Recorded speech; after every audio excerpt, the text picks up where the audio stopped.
Azamabad number 5 में गैर कानूनी तामीरात का केस है, उसकी भी समाअत हुई है। उस हवाले से क्या अपडेट्स है? बिल्कुल, ये नाजोबाद में गैर कानूनी तामीरात से मुताल्लिक केस था। उसमें जो है अदालत ने एसपीसी के हुकाम पर बरहमी का इजहार किया और अदालत ने कहा कि हर तारीख पर एसपीसी की तरफ से नए वकील आते हैं और आके फिर वो तारीख लेके चले जाते हैं। इस तरह तारीख पर तारीख ली जाती है। जो तफसीलात तलब की गई थी उस हवाले से कुछ अदालत को आगाह नहीं किया गया।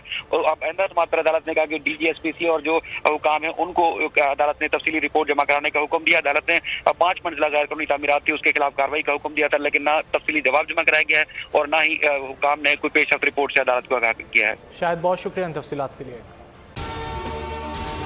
अगर आपको ये वीडियो पसंद आए तो लाइक पर क्लिक करें।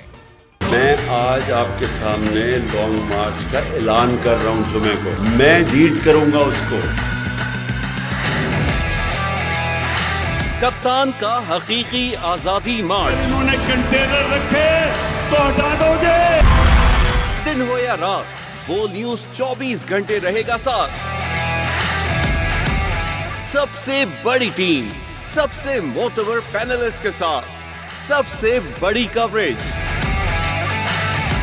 देखिए पाकिस्तान की सबसे बड़ी नशरियात सिर्फ बोल न्यूज पर। सब्सक्राइब करें और बेल दबाएं ताकि कोई खबर रह न जाए।